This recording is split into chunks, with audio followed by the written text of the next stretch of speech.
నేటి విద్యా వ్యవస్థలో విద్యార్థులకు పాఠ్యాంశాల పట్ల ఆసక్తి కనుమరుగవుతుంది. కారణాలు అనేకం. మరి పాఠశాలకు దూరం అవుతున్న విద్యార్థులను ఒక దగ్గర చేర్చడానికి, వారి పట్ల ఆసక్తి పెంచడానికి ఉపాధ్యాయులు వివిధ పద్ధతుల్లో బోధనా కార్యక్రమం చేస్తూ ఉంటారు. ఒక్కొక్కరిది ఒక్కొక్క శైలి. నా శైలి వేరు. అదేవిధంగా నా పాఠశాలలో బోధిస్తున్న మిగతా ఉపాధ్యాయుల శైలి వేరు, వివిధ పాఠశాలలో బోధిస్తున్న ఉపాధ్యాయుల శైలి వేరు. ఏదేమైనప్పటికీ కూడా విద్యార్థులకు ఆకర్షణ కలిగించడానికి, విద్యార్థులకు ఆసక్తి రేకెత్తించడానికి వివిధ పద్ధతుల ద్వారా పాఠశాలకు దగ్గర చేయడం, బోధనా కార్యక్రమాన్ని వాళ్ళకి ఆసక్తిపరచడం, విజ్ఞానాన్ని అందించడానికి మేమంతా కూడా, ఉపాధ్యాయులంతా కూడా ప్రయత్నం చేస్తాం. మరి ఇక్కడ కాకినాడలో ఇంద్రపాలెంలో ఉన్నటువంటి లిటిల్ బర్డ్స్ స్కూల్ పిల్లలకు వినూత్న రీతిలో ఒక ప్రత్యేకమైన అభినయంతో ఆ పాఠశాల తెలుగు ఉపాధ్యాయుని శ్రీమతి కేఎస్ గిరిజావాణి మేడం గారు చాలా అద్భుతంగా విద్యార్థులకు బోధిస్తున్నారు. అది నన్ను కూడా ఆకట్టుకుంది. మరి ఆ విద్యా బోధన, ఆ విద్యార్థులు అభినయం చాలా చూడముచ్చటగా, చాలా చక్కగా ఉంది. మరి ఒక్కసారి ఆ పిల్లల అభినయాన్ని, ముఖ్యంగా తెలుగు వ్యాకరణాంశాలని ఎంత చక్కగా వాళ్ళు వివరిస్తున్నారు సామూహికంగా. మరి అలాంటి విద్యా బోధన విద్యార్థులకు చాలా ఆసక్తి కలిగిస్తుందని ఈ సందర్భంగా మీ అందరికీ విన్నవిస్తున్నాను. మీరు కూడా చూడండి. అదేవిధంగా మీ యొక్క విద్యార్థులకు కానీ, అదేవిధంగా మీ పిల్లలకు కానీ ఈ బోధన అందించే విధంగా చేస్తారని కోరుకుంటున్నాను. మీ మిత్రుడు జామి సత్యనారాయణ.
వెళ్ళాను, చేశాను, తింటున్నాను.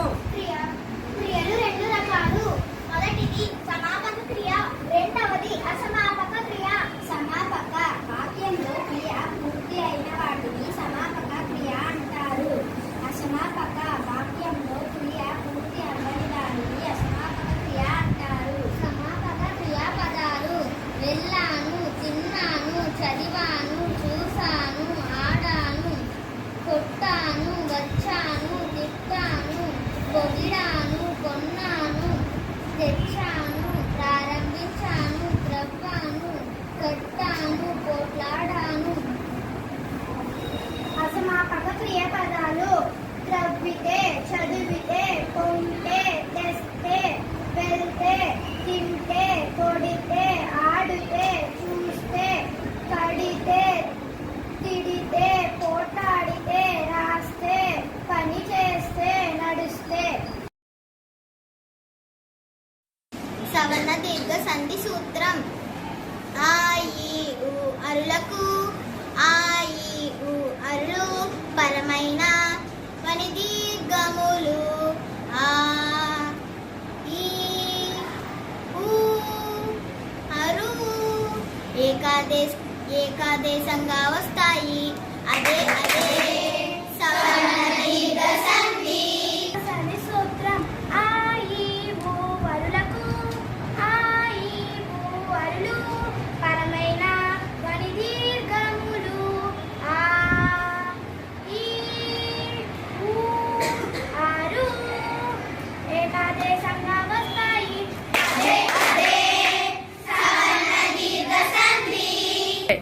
సవర్ణ దీర్ఘ సంధి సూత్రం. ఆ ఈ ఊ అరులకు ఆ ఈ ఊ అరులు పరమైన వన దీర్ఘములు. ఆ ఈ ఊ అరు ఏకాదేశంగా వస్తాయి. అదే సవర్ణ దీర్ఘ సంధి.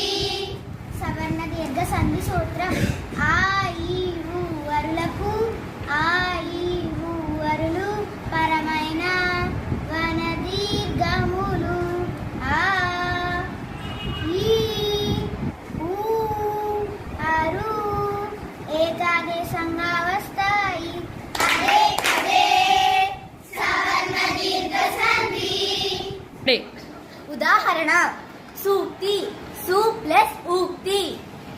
దేవాలయం దేవా ప్లస్ ఆలయం. దేవాలయం దేవా ప్లస్ ఆలయం. మునీశ్వరుడు ముని ప్లస్ ఈశ్వరుడు. భానుదయం భాను ప్లస్ ఉదయం. పట్టాభిషేకం పట్ట ప్లస్ అభిషేకం. పట్టాభిషేకం పట్ట ప్లస్ అభిషేకం.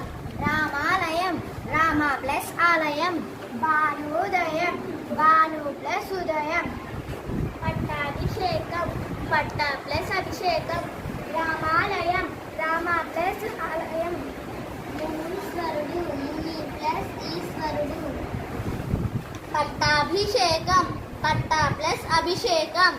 మాతృణం మాతృ ప్లస్ రుణం. పట్టాభిషేకం పట్ట ప్లస్ అభిషేకం. రామాలయం రామ ప్లస్ ఆలయం. పితృణము పితృ ప్లస్ రుణము. ప్రళయాగ్ని ప్రళయ ప్లస్ అగ్ని. దేవాలయం దేవా ప్లస్ ఆలయం. దేవాలయం దేవా ప్లస్ ఆలయం. భానుదయం భాను ప్లస్ ఉదయం. మునీశ్వరుడు ముని ప్లస్ ఈశ్వరుడు. దేవాలయం దేవా ప్లస్ ఆలయం. దేవాలయం దేవా ప్లస్ ఆలయం. దేవాలయం దేవా ప్లస్ ఆలయం. భానుదయం భాను ప్లస్ ఉదయం. పట్టాభిషేకం పట్ట ప్లస్ అభిషేకం. భానుదయం భాను ప్లస్ ఉదయం. భానుదయం భాను ప్లస్ ఉదయం. కారణిస్తేరా రాఖీ ఆకారణిస్తేరా. రాఖీ ఆకారణిస్తేరా. రాఖీ ఆకారణిస్తేరా. రాఖీ కారణిస్తేరి.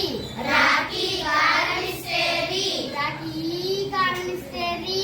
రాఖీ కారణిస్తేరి. రాఖీ కారణిస్తేరు. రాఖీ కారణిస్తేరు. రాఖీ కారణిస్తేరు. రాఖీ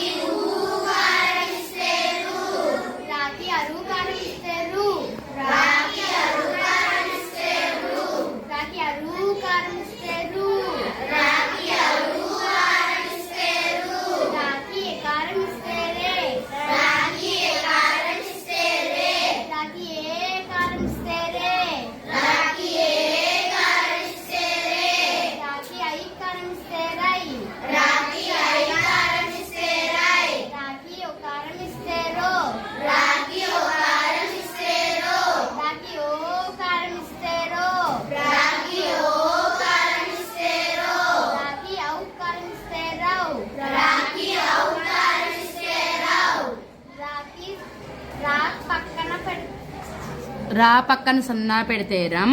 రా పక్కన సున్నా పెడితే రం. రా పక్కన సున్నా పెడితే రం. రా పక్కన విసర్గ పెడితే పెడితే ఆహా. రహా. రా పక్కన సున్నా పెడితే రహ.